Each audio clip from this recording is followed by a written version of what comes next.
Well, welcome to this episode of Under the Tamarisk Tree, and thank you for listening. If we haven't met, my name is Phil Harwood. I'm one of the co founders of Tamarisk Business Advisors, where we help business owners with succession planning and exiting through generational transfers or through a sale. And our special guest today is Perry Ann Scott. She is the owner and principal of Converge Coaching and Consulting, focused on leadership development for scaling organizations. Thank you so much for being with us, Perry Ann. Thank you, Phil. Thanks for having me. We've known each other for several years now. We met at a training certification program. I think it was in Minneapolis, right? It's Minneapolis, and I think it was about 10 years ago. Yeah, that's crazy to think about. And so we were being certified, we were becoming certified for everything DISC and the five behaviors through the Wiley organization. And so when I think back on that, I think I know very clearly what was motivating me to be involved in that and get those certifications. I had a plan, right? I had a purpose for obtaining those certifications and how they would fit into my business model and what I was going to do with them. And like you said, 10 years ago is a long time ago and businesses evolve. But what if you can kind of take me back to that, point in time, like what was motivating you to get those certifications and what were you trying to do and how has that kind of morphed into what you're doing today? Yeah, well, thank you. So I had formed my business Converge. That was about 13 years ago. Hmm. And I realized that I was going to need a few things. And I came in with a master's in human resources and organization development. And that was great. But I knew that I needed some pieces that would be really applicable and meaningful to clients. And so I felt really great about DISC and still do. And Hmm. the five behaviors of a cohesive team. So I've used those a lot to help clients, grow their emotional intelligence and self-awareness in teams. Hmm. And so it's been great. So that was really what drove me to get myself up to Minneapolis, and Hmm. I'm glad I did. Yeah. Yeah. I've used those programs as well, so many times and they're so valuable. Sometimes just life changing in the way they open up people's perspectives on leadership team cohesiveness, but also just the understanding of how people are wired and how they behave and how to interact with people. I mean, just the knowledge that I gained about even myself, Yeah. let alone the benefit to my clients, but just my own awareness. Yeah. I think it's helped my relationships with my lovely wife of 40 years and my children and just having a better understanding. So that's cool. So you mentioned your consulting business Converge had was already up and running. You had formed that before that. So kind of bring us up to today. Then I'd love to have you just kind of speak about your consulting business and what it is and what you do and Sure. take it Yeah, yeah. away. Absolutely. So Converge we're all about helping typically mid-sized organizations that are wanting to Hmm. scale and helping them with developing their leaders and their teams so that they can perform at optimal level. And we've done a lot of work with smaller organizations and even with large global organizations, but that sweet spot for me is a mid-sized organization. I love because you can make more of an impact. They're big Mm-hmm. enough to be able to do this kind of work, but they're not so big that it's bureaucratic and really slow moving. And Hmm. so it's so rewarding. And so that can look like I do lots of work with engineering firms and in Hmm. that construction space, but also medical device companies. Have worked with a lot of dentists and hygienists at an organization that's throughout the eastern Hmm. part of the U.S., coaching leaders and have had the opportunity to coach leaders in, I think it's about 7 countries now, but I'm in Atlanta and much of my work Hmm. is in the Southeast, but we Sure. certainly can extend beyond that. And I've got some Hmm. wonderful coaches and facilitators on my team as well. And so Nice. it's a real privilege to get to work with them too. Yeah. That's Yeah. awesome. So when you say a mid-sized firm, what would that look like in terms of employee count or revenue? Yeah, yeah. So mid-sized firm, as I'm estimating it, is around 75 million to 500 million annually. and Hmm. about 250 to 400 employees. But Got it. again, I'm working Hmm. extensively right now with a company that's got probably about 28 employees Hmm. here in Atlanta, another one in Birmingham that's smaller than that.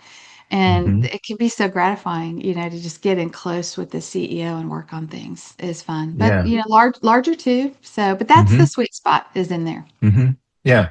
Well, you do a great job of staying in touch because I get your regular emails, and I'm always excited to get a fresh email from about usually about launch because you're always promoting your launch. So I'd love to talk about that. But in addition to launch, just maybe talk about some of the other service delivery mechanisms. Are you doing one-on-one coaching, and are you doing group things? I know. So Yeah. maybe if you can talk about maybe let's start with launch, and then what else is out there. Yeah, absolutely. Well, launch is what I consider to be our flagship program because Hmm.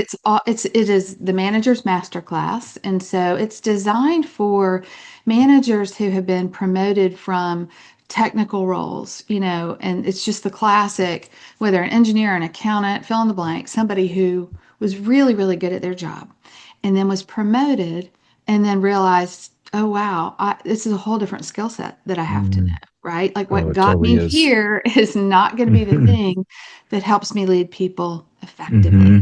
And so through Launch, which is a 10-week program, we get together once a week virtually on Zoom, Hmm. and there's also online content that they view in between sessions, and then they have action plans that they enact between sessions. So they're using their Hmm. learning. We do use the disc management throughout the program.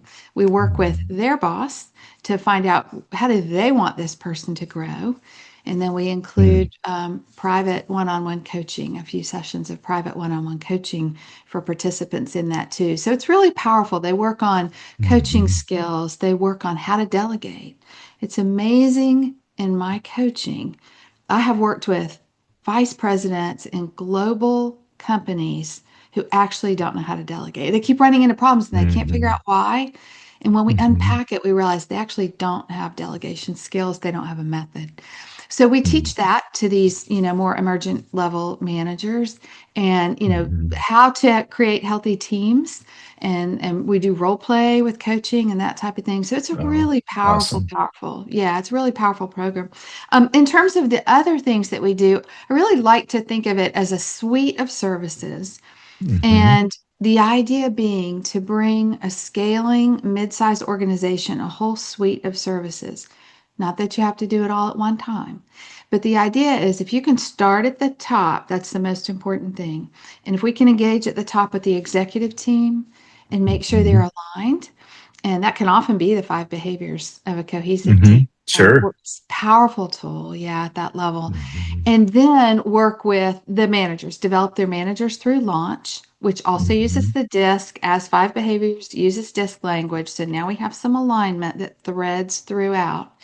And then we do DISC workshops, assessments and workshops for Hmm. all employees. And that allows a thread all the way through the organization. Then we can do coaching of particular leaders.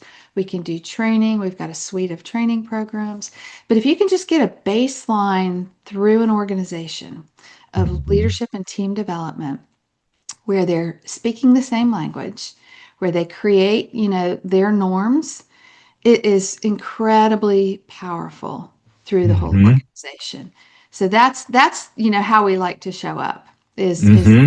offering like the idea of a big picture versus kind of an ad hoc reactive Hmm. patchwork quilt of this looks exciting, let's try this looks fun over here, let's try that. It's just less effective. Hmm.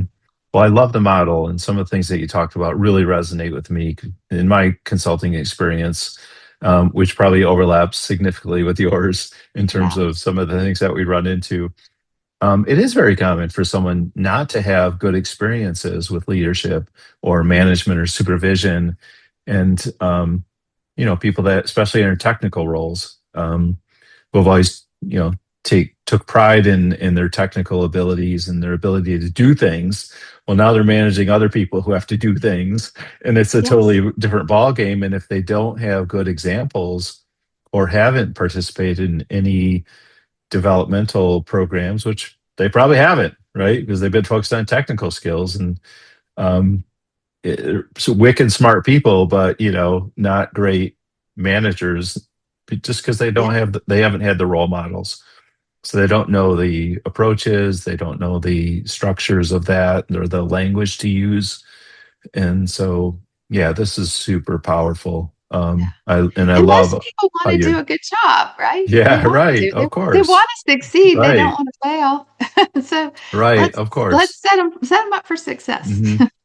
Yeah, I mean the in my world, the classic failure is to take your very best rock star salesperson and make them the sales manager. So so but this shows up in every space, right? Yeah. From technical moving into management and things like that. So I did have some very kind of targeted questions here. I just want to refer to here that I think will promote a good conversation about what we're talking about here. So when you're thinking about a business that's growing, and you're talking about these mid-sized businesses, they're probably all growing, you know, 10 to 15, 20% or higher per year. So they're developing, they have growth ambitions.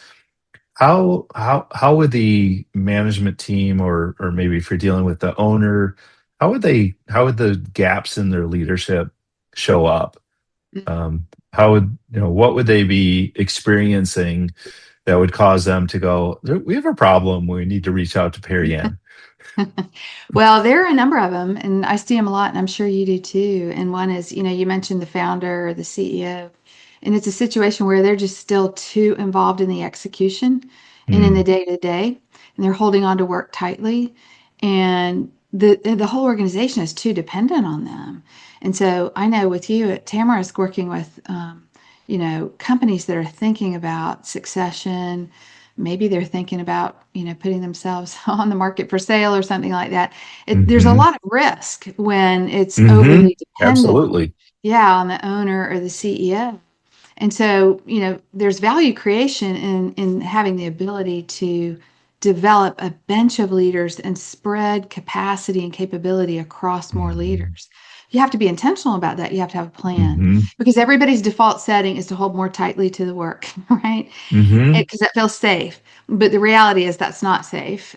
You've got Hmm. to open up and you've got to be able to learn how to delegate well, spread that work out, create a culture that expects that kind of delegation and cascading work effectively. So when you don't see that, when you see those leaders holding on to Hmm. work too tightly, that's a real problem. And it often causes frustration with the people who work with and for them because they Hmm. don't feel trusted.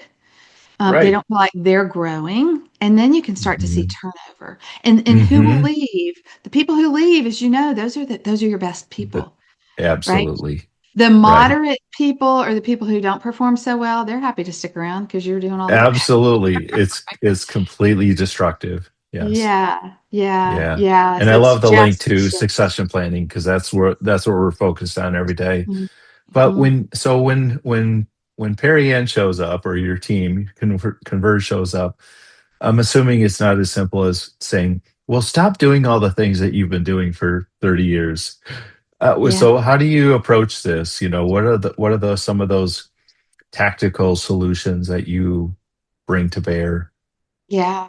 I mean, tactical solutions are really all about ideally starting with that executive team, getting them Mhm. together, often simultaneously coaching leaders or coaching that executive.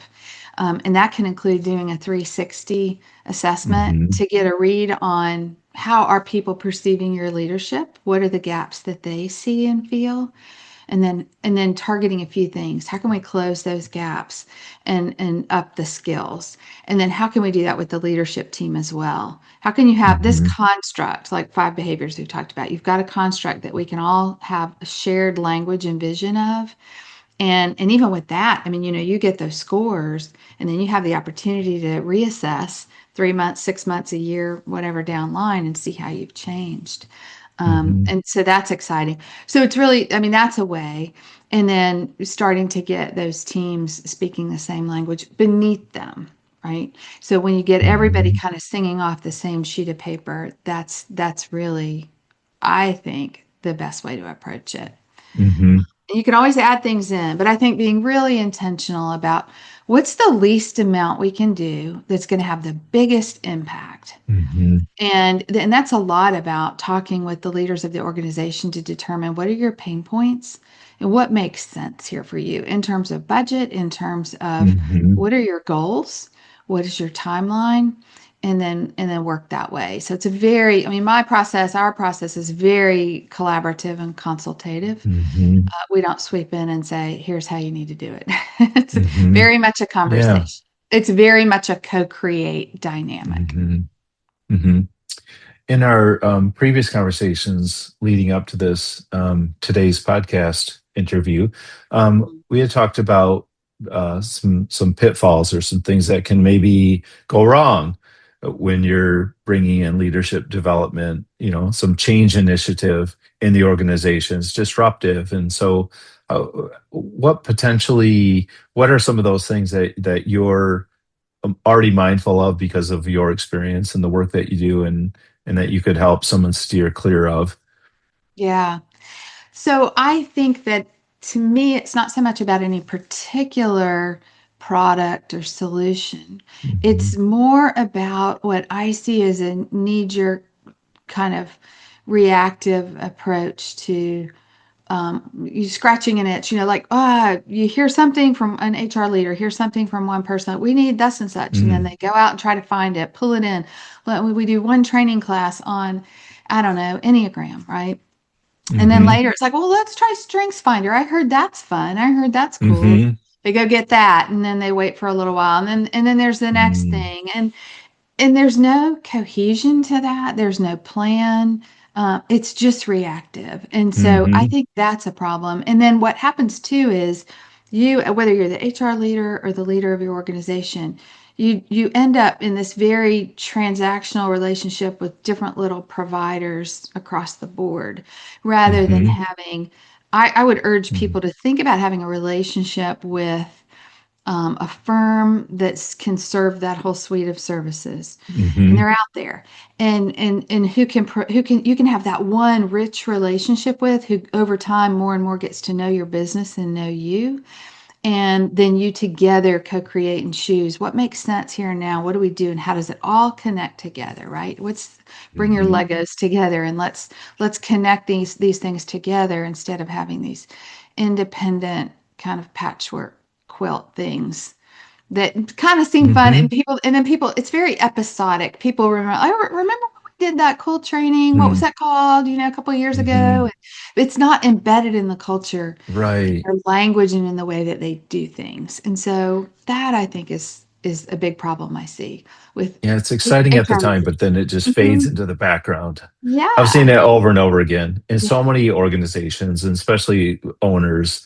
They're Mhm. just, they're chasing the shiny thing, Yeah. the shiny object, and like you said, it doesn't take root, so it doesn't become part of the DNA of the organization, and it doesn't No. really move the needle. It's a Yeah. fun thing for a couple weeks, and then it fades in the background. And Yeah. what I've noticed, and I lived this for many years early in my career working for an organization that did this constantly. What we called it was project of the month. And Yeah. so what we learned was, okay, every Monday we're going to get all these directives from the corporate office, all these things we're supposed to do, and all these cool things. And there's always going to be some current project of the month that sounds important because it's coming at you hard. Yeah. But what we learned, and we talked about this among our peers, lower in the organization, is that if you just ignore it, it'll go away, Yeah. and next month there'll be a new one. So what happened was everyone realized they could just ignore the project of the month because it would never really go anywhere, and it would just get replaced by a new one. And Yeah. it was so comical that there was all this energy in trying to do all these, chase the shiny object that really wasn't moving the needle at all. Yeah. And the intent is great, but it's really Hmm. expensive. And then people do Yeah. start to tune out. It just starts to seem like noise, Hmm. and people tune Yeah. out, and they get frustrated because, like, well, I've got a job to do. I don't have time to keep doing all these little training programs and things like that. And I think one of the things that happens is in organizations of that size, you have HR leaders who have Hmm. the compliance side of HR as the very critical part of what they do. I mean, you can't get away from that. They have Hmm. to do that. And they're trying to do that well, but they also have leadership and team development, talent development type stuff tacked on as part of their job. They're supposed to Hmm. get that done too. Yes. And that's Right. really, really, really hard to fit all that together. And that's often the part that they can get excited about. And that's where they might Hmm. get reactive and go just grab a quick thing off a shelf somewhere. And Hmm. and that's what's rewarding for me is to come into a situation like that and really be an aid and a partner to that HR leader Hmm. and be able to fill in those gaps in a way that provides support for them and Mm. some cohesion. That's huge. Hmm. Well, it really sounds like you have a good understanding of the return on investment for what you do. So can we talk about this a little bit? So, kind of what's the cost of not doing anything? And what's the cost of just like you said, just picking things off the shelf every so often and just tossing them in there and letting them fade away and just moving on to the next disconnected shiny Yeah. object. And then what's the ROI for your services? So kind of that's a multifaceted question there, but I'll just let you Yeah. take a swing at it. I'll try to take a swing at that. So let's start with the idea of what it might cost. Because I'm a person, Hmm. when I'm a shopper, I always want to know what something Hmm. costs. You just give me Yeah. just give me a ballpark. I always want to know that. And I'm frustrated when I can't figure that out. So let's say, for example, let's say you have an organization that's about 50 million in revenue, and maybe they've got 100 employees. And Hmm. let's say that five of those are executive level, and let's say that they have about eight manager level people, just for the sake of putting a Hmm. strong plan together, right? So I would Hmm. say for that, you could probably work with that executive team and do five behaviors for about 10,000, and then you can run those eight managers through launch 24,000, and then Hmm. you look at your disc assessments and workshops for those 100 people, and that might be, I don't know, 25 to $30,000 or so. And then I would think about also doing the five behaviors of a cohesive team, the personal development Hmm. for folks too. I mean, that's great. So let's throw another 35,000 in for that. Altogether, I think that comes up to Hmm. somewhere around 100,000. Okay. And you Hmm. can think, oh my Sure. word, $100,000 for developing, Hmm. like that's a big bill. Okay. But that's only for that company at 50 million, that's like 0.2%, Hmm. a fraction of Right. 1% of Sure. their revenue, right? So if you Hmm. think about in terms of, um, I'm sure you know these figures, right? If you have a leader who's not doing well, who's causing disengagement, frustration, Hmm. who's holding on to work, he or she is holding on to work tightly, that kind of thing, you have to let that leader go or whatever. They're gone. Hmm. Now you have to refill that role. That costs 2 to 5% of that salary. Hmm. So let's keep that on the low. Let's keep that 2%. That's Hmm. 200,000 just to replace that one leader, which Sure. doesn't even touch on what about other people who might have left who were good because of that Hmm. leader? What about the work that slowed down? What about any kind of project misses or anything like that? And multiply Hmm. that leader by however many you have who are in Hmm. that same boat. It's really expensive not to do that.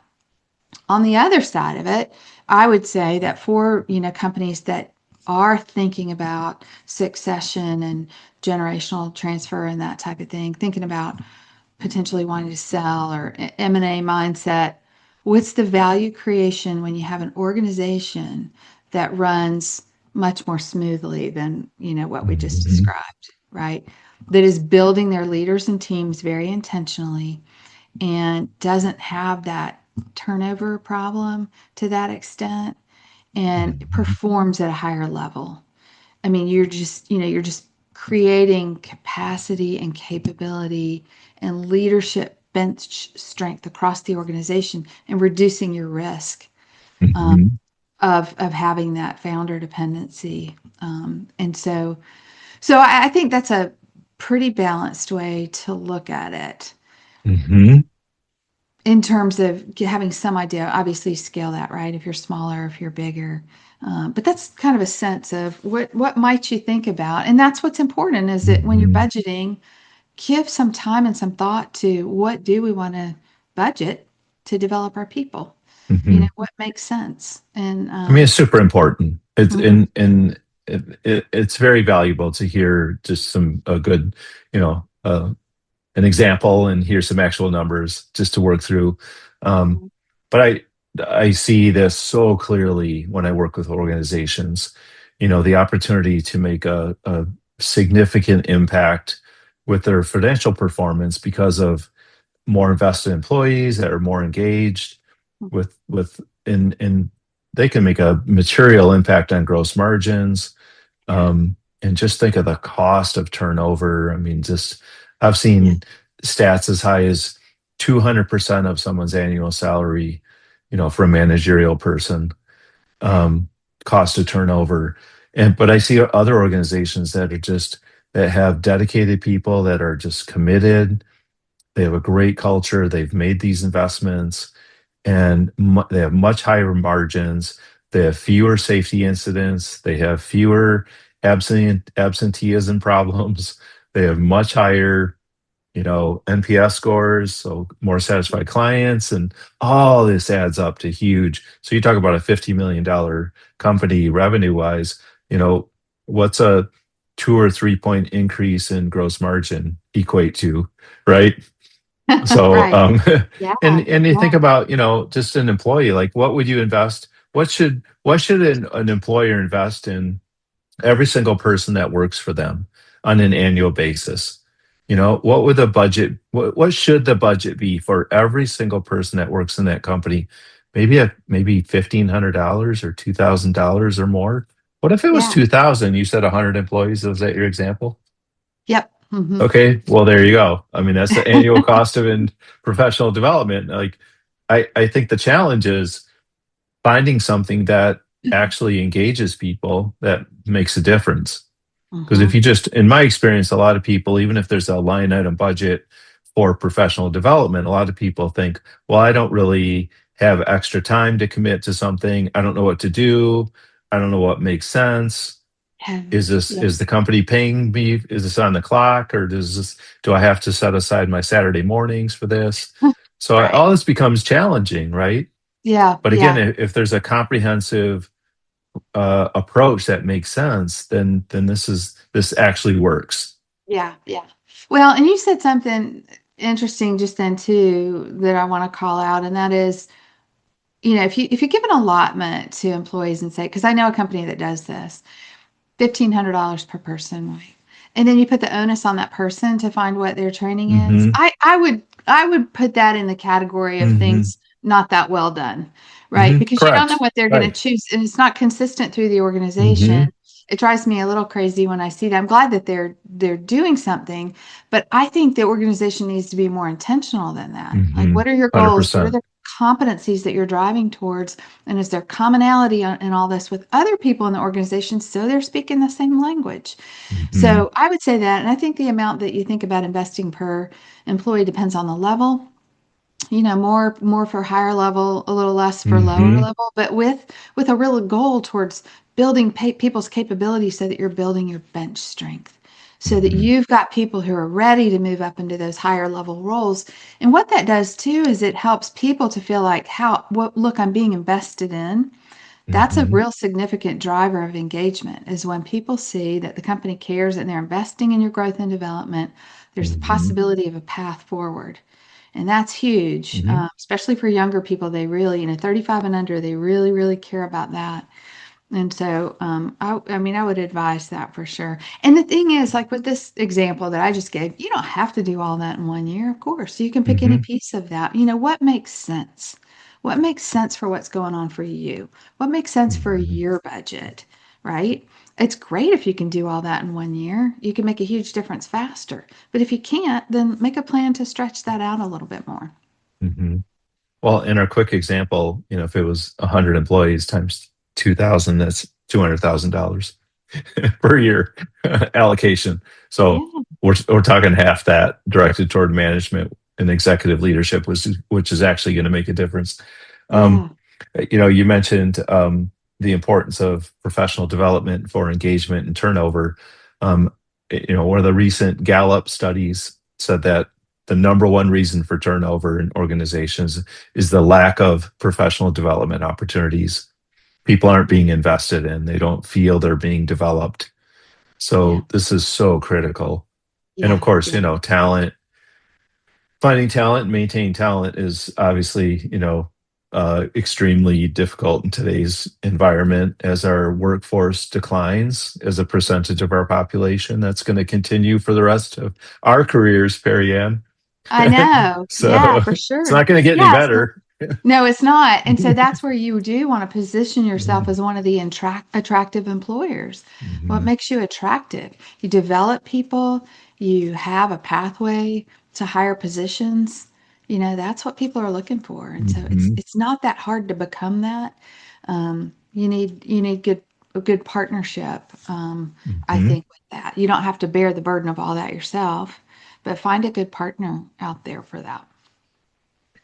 Perry Ann, can you give us an example of a company that maybe without naming names if you don't Yeah. want to, but just can you walk us through maybe a recent example, or just one from your past that stands out to you where you really made a difference? Like we really had a difficult situation, we helped them through it, and man, look where they are today. And it's just so rewarding.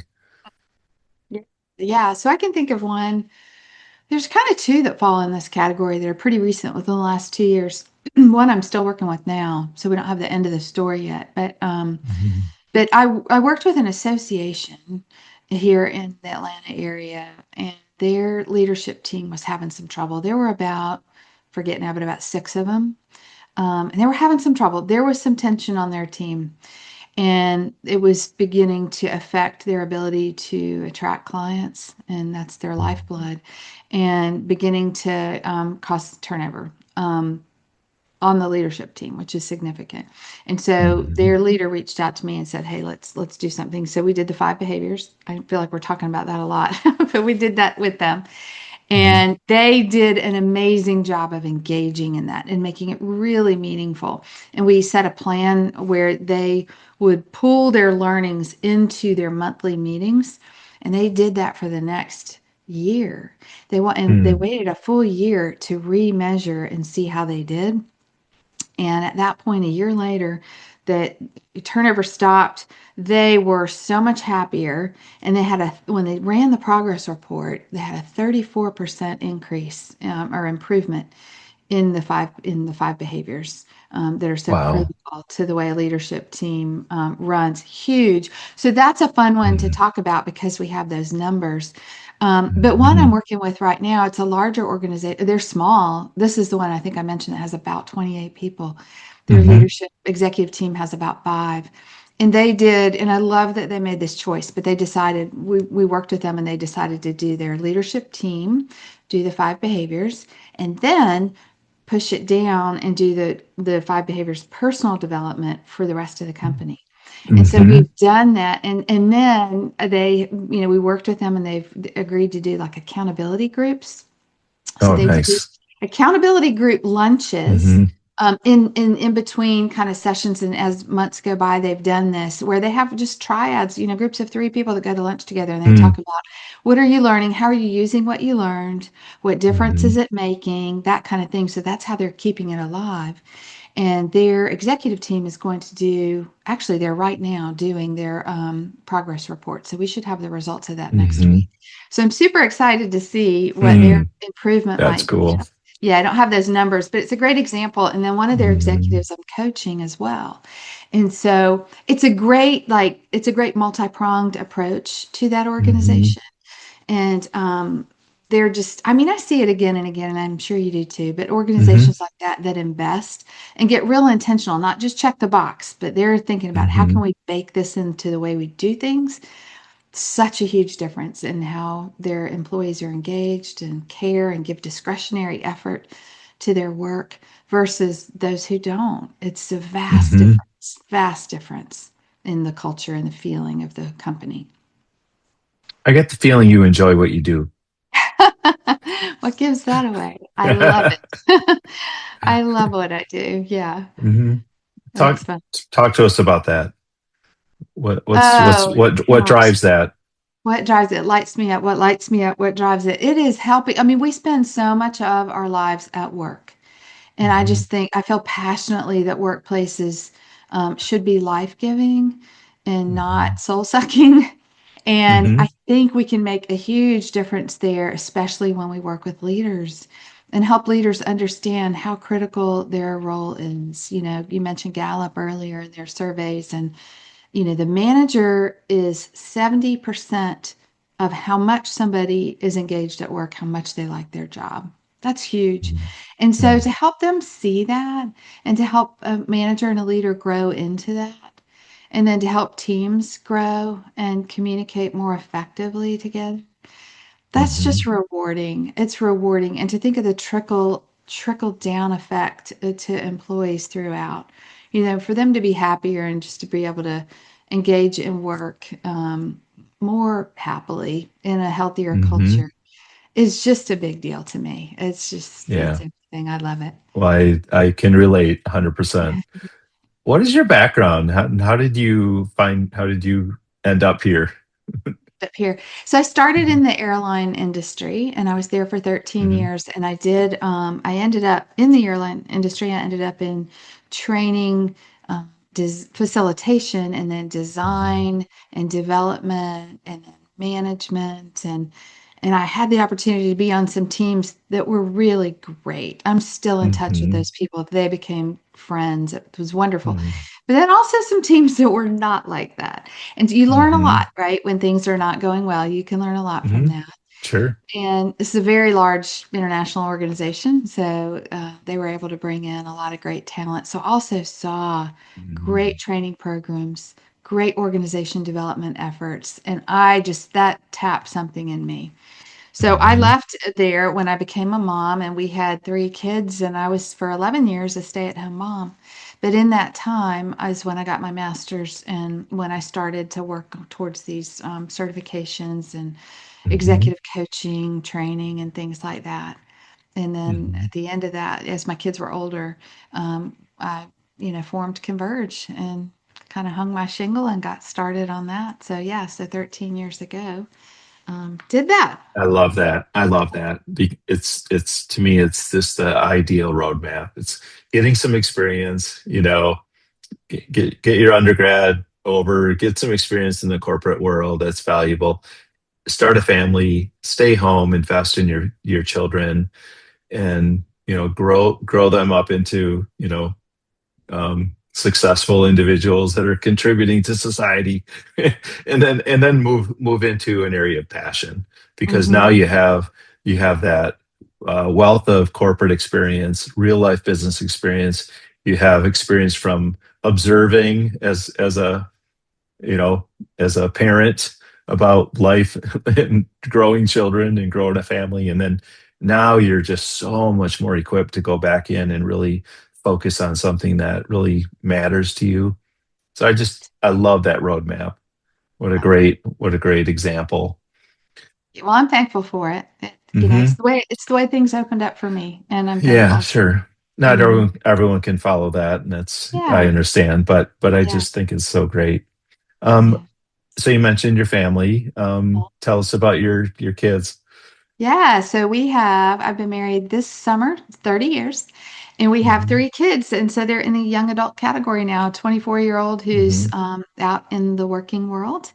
And that's fun to get to talk to him about his Hmm. experiences. And then our second is in his senior year graduating of college, graduating in May. He got married recently and they're having a baby, so I'm going to be a grandma this fall. Nice. Yes. Congrats. Thank you. Thank you. And then our daughter is doing a gap Hmm. year program this year and she starts college Hmm. in the fall.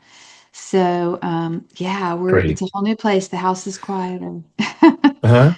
Yeah. It's good, bad. Mostly Good good. and bad.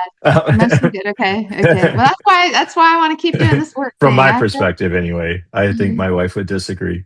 Um, what do you do when you're not working and being a mom?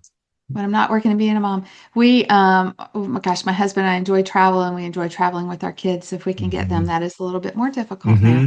Sure. But we're very involved in our church. And so Hmm. I teach a ladies' Bible study on Sunday evenings and occasionally Nice. Sunday school, and we Hmm. do a mission trip every summer that my husband leads. And so Nice. that's coming around in June. So we're preparing for that. And that's good. And Wow. yeah, we love working in the yard.